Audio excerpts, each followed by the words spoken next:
Hello guys, this is C Sudesh Kumar और आज का हमारा टॉपिक है understanding of assessment year, previous year under income tax act. तो सर सबसे पहले क्वेश्चन ही हमारा ये रही होता है कि सर ये टॉपिक हमारे लिए क्यों इम्पोर्टेंट है। गाइस, किसी भी पर्टिकुलर सब्जेक्ट को समझने के लिए उसके अंदर कुछ स्पेसिफिक टर्म्स होती हैं जिनका आपको मीनिंग पता होना चाहिए। वो टर्म्स बहुत बेसिक होती हैं और बहुत ही फ्रीक्वेंटली उस सब्जेक्ट में यूज़ की जाती है। तो जो हमारा इनकम टैक्स एक्ट है, इसके अंदर कुछ टर्म्स हैं जो बड़ी फ्रीक्वेंटली यूज़ की जाती हैं। जब आप इसके किसी लेक्चर को सुनते हो, कोई प्रेजेंटेशन देखते हो, या फिर स्पेशली जब आप इससे रिलेटेड कोई डॉक्यूमेंट रीड करते हो, तो उसके अंदर असेसमेंट ईयर और प्रीवियस ईयर का बहुत ज़्यादा यूज़ होता है। और सबसे ज़्यादा यूज़ होता है सर असेसमेंट ईयर का। मेन डॉक्यूमेंट है आपका, बड़ा कॉमन डॉक्यूमेंट है हमारी आईटीआर। उस आईटीआर को समझने के लिए हमें असेसमेंट ईयर का मीनिंग पता होना चाहिए सर। ठीक है, तो इसलिए ये टॉपिक हमारे लिए इम्पोर्टेंट बनता है। और दूसरा, प्रीवियस ईयर और असेसमेंट ईयर काफ़ी कंफ्यूजिंग टॉपिक है। कोई भी लेमैन पर्सन होगा उसके लिए काफ़ी डिफिकल्ट है कि सर एक ही एक्ट के अंदर ये दो ईयर कैसे हो सकते हैं, कभी सुना ही नहीं है बट क्या प्रीवियस ईयर होता है, क्या असेसमेंट ईयर होता है। तो आज इसी कन्फ्यूज़न का हम सॉल्यूशन इस वीडियो के अंदर करेंगे। तो चलिए सर करते हैं स्टार्ट। सबसे पहले हमारी जो डेफिनेशन है that is of the assessment year, ये जो बेयर लॉ है उसके अंदर लिखी हुई है, एक बार रीड आउट कर लेते हैं, उसके बाद इसको एनालाइज करते हैं। तो सबसे पहले sir, period of 12 month commencing on the 1 April of every year. मतलब हर एक साल को जो 1 अप्रैल को ईयर हमारा स्टार्ट होता है, ठीक है, और 31 मार्च को क्लोज होता है। क्योंकि सर 1 अप्रैल से लेकर 31 मार्च तक 12 महीने हो जाते हैं, उस ईयर को बोलते हैं सर असेसमेंट ईयर। इस डेफिनेशन के हिसाब से, इस डेफिनेशन के हिसाब से हर एक year is the assessment year. ठीक है, जो 1 अप्रैल से स्टार्ट होता है और 12 महीने का जो पीरियड होता है, इट मीन्स 31 मार्च को जो क्लोज हो जाता है, तो that is called assessment year. Sir बड़ी सिंपल सी डेफिनेशन है बट क्लैरिटी नहीं आई अभी भी। सेकंड सर आपका दूसरा है प्रीवियस ईयर। सेक्शन 3 के अंदर डेफिनेशन दी है, नीचे चलते हैं। Previous year means the financial year immediately proceeding assessment year. मतलब असेसमेंट ईयर तो आपको मैंने समझा दिया, 12 महीने का पीरियड जो 1 अप्रैल से स्टार्ट होता है 31 मार्च को ख़त्म होता है। उससे प्रीसीडिंग का मतलब है सर उससे पिछला जो फाइनेंशियल ईयर है, that is your previous year. Sir ये तो थोड़ा सा डिफिकल्ट हो गया, कोई दिक्कत नहीं है, हम एग्जाम्पल के साथ इसको रीड आउट करेंगे, कोई समस्या नहीं है। तो सिंपली अभी तक इन दो डेफिनेशन, ये बेयर लॉ है सर, जो कानून में लिखा है वो यही लिखा है। और इस कानून को अगर हम एनालाइज करें तो कोई भी ईयर जो 1 अप्रैल से स्टार्ट होता है और 31 मार्च को क्लोज हो जाता है, 12 महीने का गैप है जो, उसको हम असेसमेंट ईयर बोल देते हैं इनकम टैक्स की भाषा में। और इससे जो पिछला साल होता है, ठीक है, जो फाइनेंशियल ईयर होता है, उसको हम क्या बोलते हैं सर, प्रीवियस ईयर बोलते हैं। कोई कन्फ्यूजन नहीं होना चाहिए।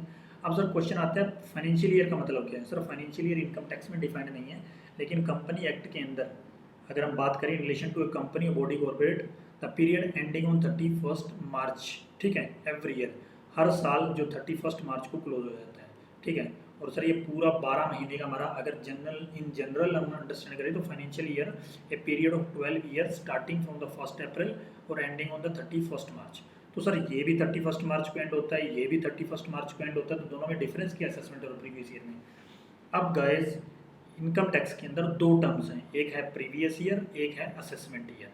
ठीक है, दोनों ही 12 मंथ के हैं, कोई दिक्कत नहीं है, दोनों ही 1 अप्रैल से स्टार्ट होते हैं, 31 मार्च को क्लोज होते हैं। लेकिन इन दोनों टर्म्स का जो यूज़ है, जो रेलिवेंस है, वो अलग अलग है, वो हमें समझना पड़ेगा। तो सबसे पहले हम समझते हैं financial year, April to March का पीरियड होता है, is equal to previous year. It means a financial year और जो प्रीवियस ईयर है दोनों सेम होते हैं, ठीक है, उनमें कोई डिफरेंस नहीं होता, बस नाम का डिफरेंस है। इनकम टैक्स में उसे प्रीवियस ईयर बोल देते हैं, कंपनीज एक्ट के अंदर उसे फाइनेंशियल ईयर बोल देते हैं, ठीक है सर। तो अब होता क्या है कि जैसे मान लो फॉर एग्जाम्पल, हमने एक एग्जाम्पल ली, क्या ली एग्जाम्पल, अभी हम लेते हैं एग्जाम्पल आपका, जैसे फाइनेंशियल ईयर 22-23 ये सर आपका, ठीक है। हमने क्या किया, 1 अप्रैल से लेके अपना काम स्टार्ट किया और 31 मार्च 2023 तक हमने क्या किया, काम किया और इनकम कमाई सर, ठीक है, कमा ली। 31 मार्च जो रिसेंटली अभी आपका क्लोज हुआ है वो 31 मार्च, तो ये हमने पैसा कमाया सर। अब गवर्नमेंट क्या बोलती है, सर आपने जो ये पैसा कमाया है इसकी आप क्या करो, हमारे पास क्या करो, रिपोर्टिंग करो। ठीक है सर, हमने कह दिया सर कोई ना कर देंगे। उसके लिए गवर्नमेंट ने 6-7 फॉर्म दे रखे हैं, आईटीआर जिसे बोलते हैं, आईटीआर फॉर्म्स होते हैं, उनके अंदर हमें रिपोर्टिंग करनी होती है। तो सर ये जो ईयर है 22-23, 1 अप्रैल से स्टार्ट हुआ है, 31 मार्च को क्लोज हुआ है, ठीक है। वाया डेफिनेशन जाएँ तो सर क्या हो रहा है, ये असेसमेंट ईयर भी बन रहा है और फाइनेंशियल ईयर है तो प्रीवियस ईयर भी बन रहा है, लेकिन हम दोनों में डिफरेंस करना है। तो डिफरेंस कैसे करेंगे, 1 अप्रैल 2022 से जो स्टार्ट हुआ, 31 मार्च 23 को जो क्लोज हुआ है, ये है हमारा प्रीवियस ईयर, जिसमें हमने रेवेन्यू जनरेट किया सर। इस साल में हमने क्या किया है, वी जनरेटेड द रेवेन्यू, हमने अपनी इनकम कमाई है। अब होगा क्या, जो ये इनकम कमाई है, जैसे ही 31 मार्च 2023 क्लोज हुआ, एक नया ईयर स्टार्ट हो गया आपका 1 अप्रैल से। 12 महीने के बाद वो भी 31 मार्च 24 को क्लोज हो जाएगा।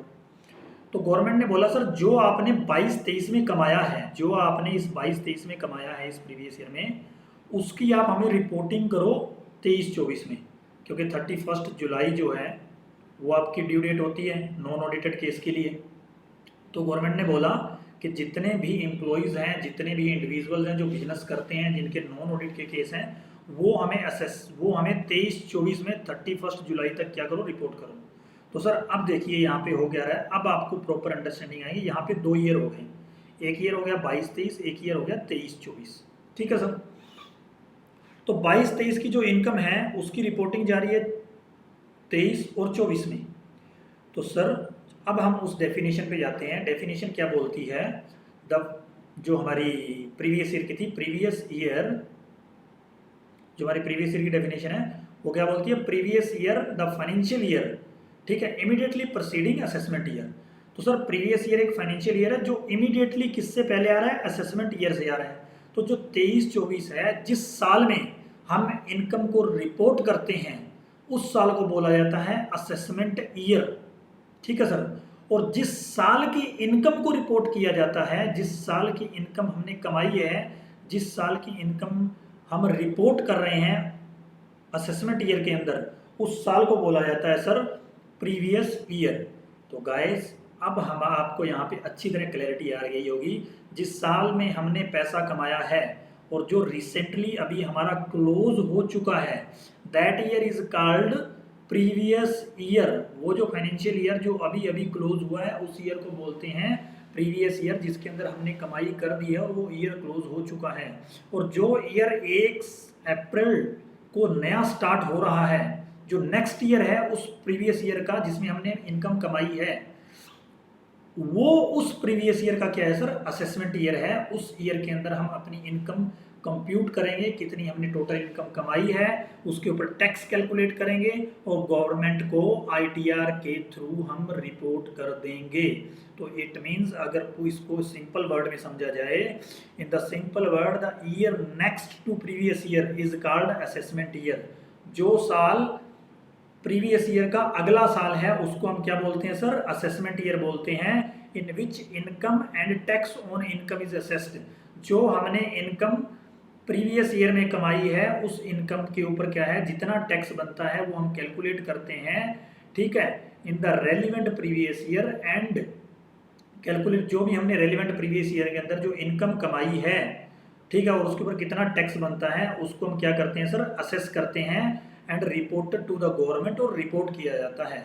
तो असेसमेंट ईयर प्रीवियस ईयर का जो नेक्स्ट ईयर होता है जिसके अंदर आईटीआर फाइल होती है, ठीक है, उसको बोला जाता है असेसमेंट ईयर। ठीक है सर, बहुत ही सिंपल कंसेप्ट है। अगर हम इसको प्रॉपरली अंडरस्टैंड करेंगे तो इसको सिंपल वर्ड में ऐसे समझिए, जिस साल में आपने इनकम कमाई है वो साल है आपका प्रीवियस ईयर, और जिस साल में उस इनकम की रिपोर्टिंग करते हैं वो होता है आपका असेसमेंट ईयर। मतलब जिस साल में जिस प्रीवियस ईयर की असेसमेंट की जाती है उसको बोलते हैं असेसमेंट ईयर। ठीक है सर, तो ये था आपका असेसमेंट ईयर और प्रीवियस ईयर का जो कंसेप्ट है। बहुत ही आसान कंसेप्ट है सर, बहुत ही इजी कंसेप्ट है। बस आपको क्या करना है, इसको थोड़ा सा ध्यान से समझने की ज़रूरत है। तो सर अभी मेरे पास एक डॉक्यूमेंट है, उसको हम अंडरस्टैंड करेंगे। तो सर अभी मैं आपको एक आईटीआर में लेके चलता हूँ। अभी ये रिसेंटली किसी पर्सन की आईटीआर फाइल्ड है, तो इस आईटीआर के अंदर हम ये समझेंगे कि ये किस ईयर की आईटीआर है आपकी, किस ईयर को पर्टेन कर रही है, उस उसी डेफिनेशन को यहाँ पे डालते हुए। तो सर यहाँ पे देखिए ये डेट हमने फाइल करी है 21 जुलाई 2023 को। यहाँ पर सर ITR के ऊपर जो लिखा आता है ना, कभी भी प्रीवियस ईयर लिखा नहीं आएगा, हमेशा असेसमेंट ईयर लिखा आएगा। ठीक है सर, ये इस बंदे की हमने ITR फाइल करी और यहाँ पे लिखा हुआ है असेसमेंट ईयर 23-24।